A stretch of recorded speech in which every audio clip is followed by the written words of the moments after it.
What's up guys, my hook set here. Today I'm going to teach you how to bobber fish with beads to catch big steelhead. Here we go. Alright, so the first thing you're going to need, you obviously need a fishing pole. So my setup that I've got here is an Akuma SST 12.5 foot bait casting rod.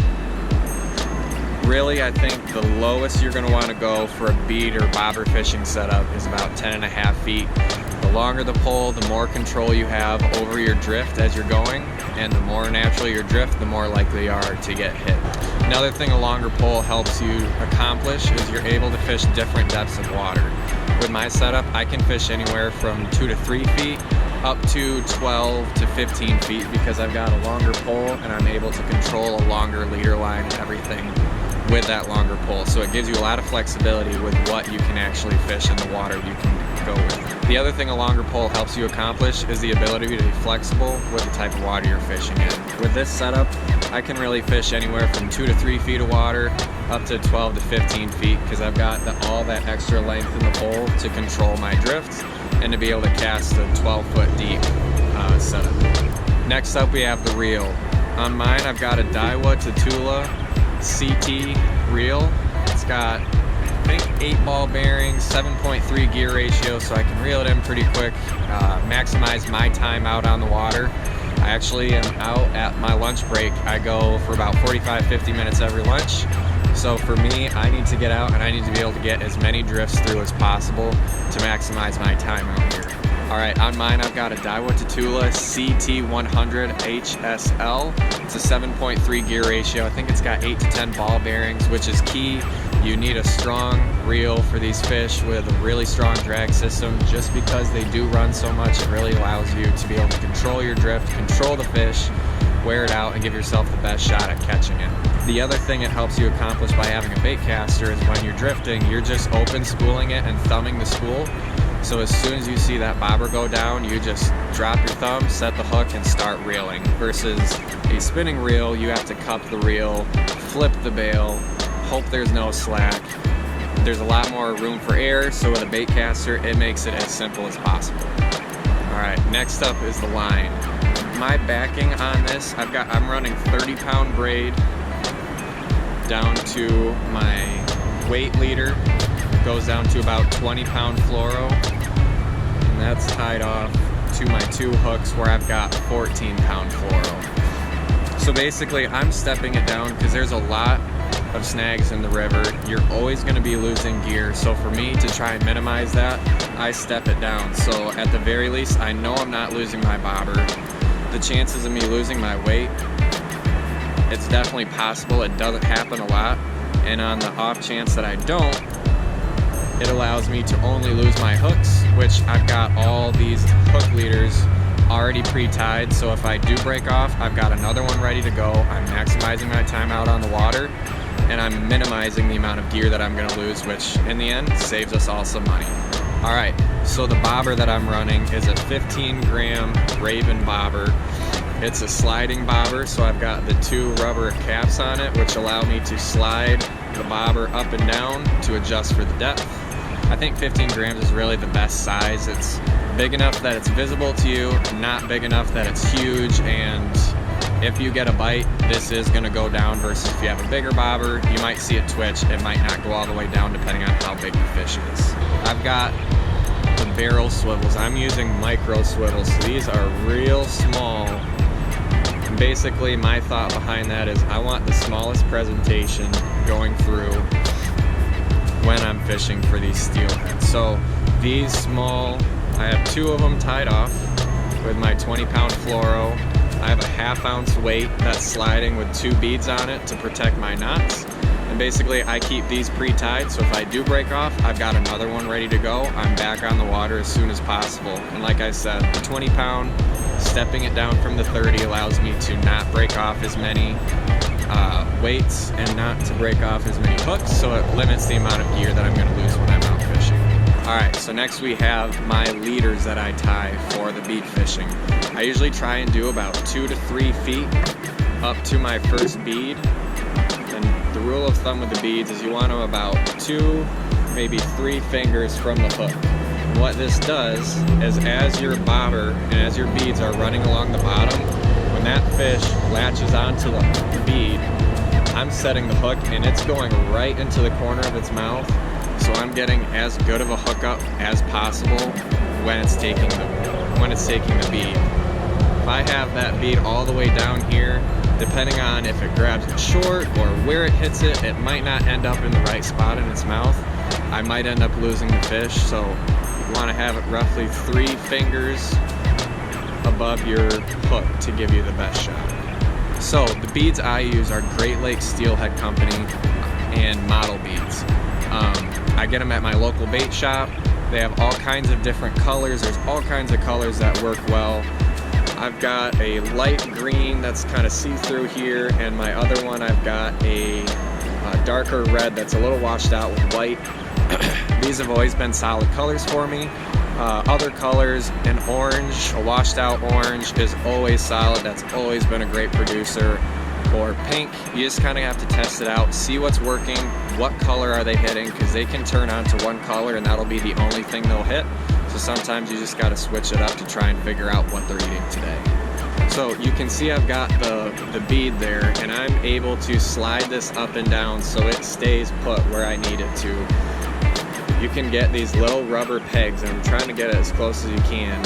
Basically, you run it through the peg, run it through the hole of the bead with the line, and just take a nail clippers and clip it on either end. And that allows you to hold that bead where you want without having to adjust it every time you cast. Another thing with the beads, these are 8mm beads. There's all different kinds. You can go bigger, up to 10mm or 12mm. You can go down to 6. I don't know if they make 4s. And basically, you want to vary this size depending on the water clarity. If the water's really murky and chocolate milk and the water's higher, you're going to want a bigger presentation, so more of a 10mm or 12mm to give the fish the best opportunity to be able to see it and actually hit it. If you're fishing clear water, you typically want to have a smaller presentation so it looks a little more natural, but it never hurts to mix it up. Have a bunch of different rigs tied up with different colors and different sizes. That way you're maximizing the amount of time your line is in the water when you're fishing, give you the best chance to catch these fish. Next up is the hooks. For mine, I've got tied on Raven Specialist hooks. I've found that Raven hooks have been solid. I've rarely had any break. I usually bend them out when they're on logs, and even then I can bend them back and use them again. They've just been solid hooks for me. I usually use a size 6. Because I've got a 14-pound leader tied on, I usually I'm fishing some heavier current, and I'm only fishing from shore, and I'm fishing at lunch, so I'm in my work clothes. I don't have the option to wade into the water to walk down with the fish, so I need heavier line to be able to turn the fish to give myself an opportunity to catch them. So I'd like to try and counteract that by having a smaller presentation with the hook so it's as natural as possible. For those of you who are in a boat or you're able to have waders on and wade with the fish, you can afford to use some lighter line, so that's not an issue. So you could probably use more of a 4 size hook to have a little bigger hook, but it's a lot of personal preference. This is just what I've used, but I've had a lot of success with it, so that's what I'm going to stick with. So how this rig works. So you have the bobber, I'm drifting it down, and you use this to adjust your depth. And basically your depth is from the bottom of your bobber to the bottom of the weight. So my depth right now is really only about a foot and a half. You basically want to make sure that this weight is as close to the bottom as possible without having it touch the bottom, so that as your float is going past, your beads are splayed out to the side, bouncing down the river, looking like salmon eggs or steelhead spawn that's just bouncing down the river, causing these fish to react.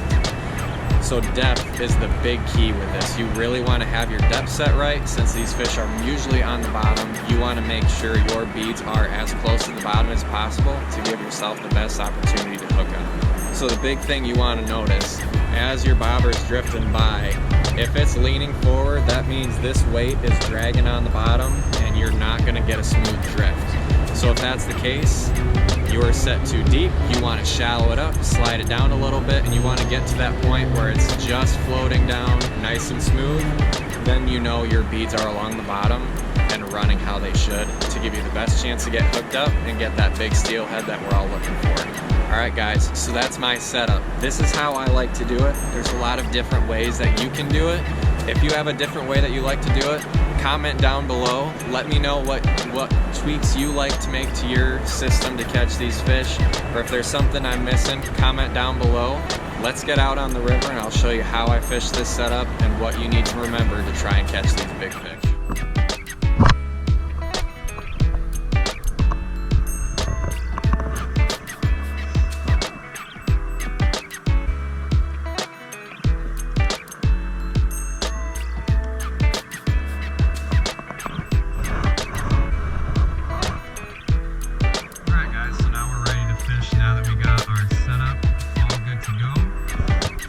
A couple things you want to remember to fish this bobber fishing bead setup.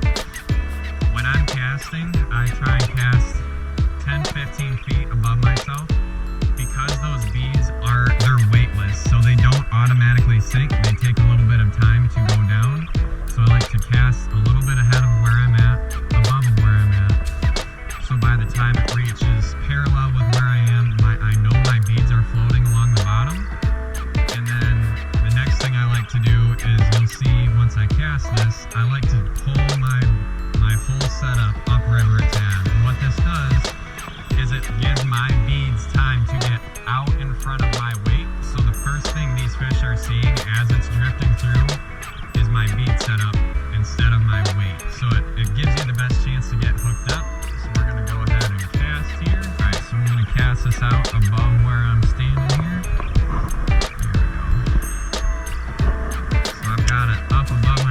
So having the 12.5-foot pole, I'm able to keep my line out of the water here to make sure I'm having as smooth of a drift as possible. So now that it's even and just past where I'm at, I'm going to put the rod out there. I'm going to pull slightly forward to get those beads out in front. And now I'm just hitting the button on my spool, letting it just free float down the river. If I do get a hit, I'm going to clamp down on that and I'm going to rip.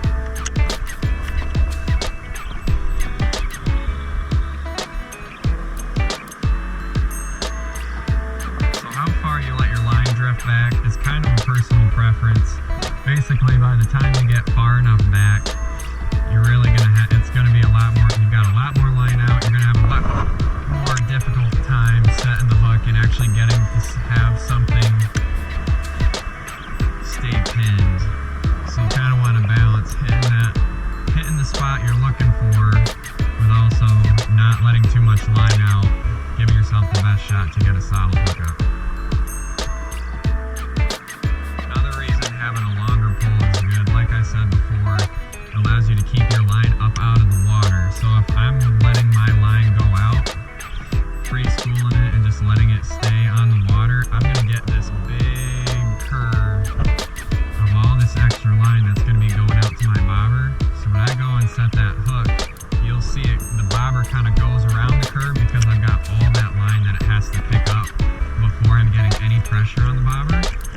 So by keeping that line out of the water and mending the line, keeping it tighter, you're going to have a way better opportunity to get hooked up, way better chance to get a solid hookup without having to pick up all that slack before you have it. So you're not going to miss as many bobber downs, you're going to get more hookups, which means you're going to catch more fish.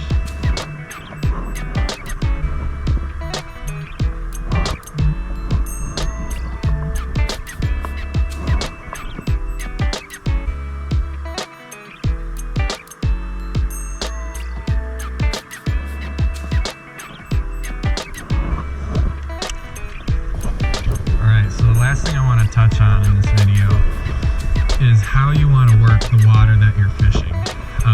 It's really easy to get focused on where, if you're seeing fish rolling, of only fishing the lane where you're seeing them rolling, but you could be missing out on a bunch of different fish that are stacked up or holding at different points in the river. So the system I kind of use to try and combat that and cover the most water is just dividing it into lanes, different lengths, away from you from the shore.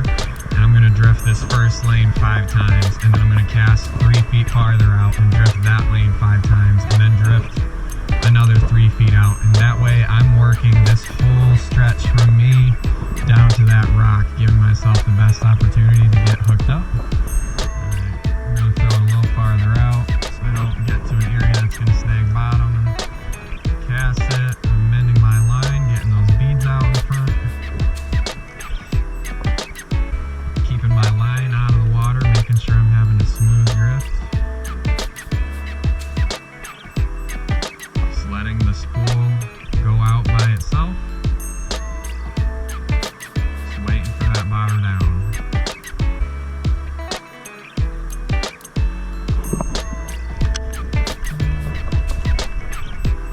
So if you do any of this fishing, what you'll find is you're constantly finding rocks or branches or different things that are in the water, in the lanes that you're drifting. You're going to be bouncing off the bottom, getting bobber downs, everything else. That's a part of fishing. That's especially a part of this fishing.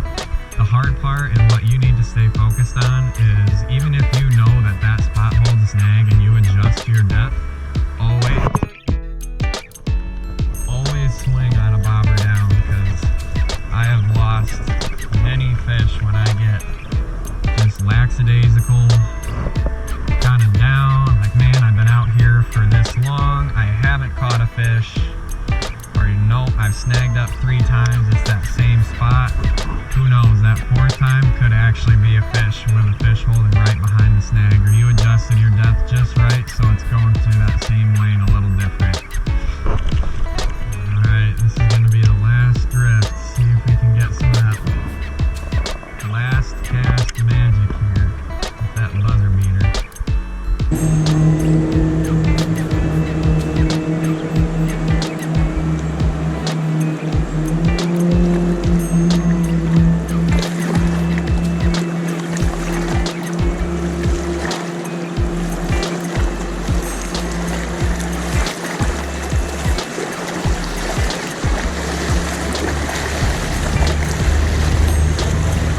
Alright guys, so that's how you bobber fish with beads for big steelhead. Hit that like button, comment down below. Is there something I forgot? Something you guys like to do different when you're fishing with beads for steelhead? Comment down below, let me know what you want to see next, how you fish it differently. I'll see you on the next one.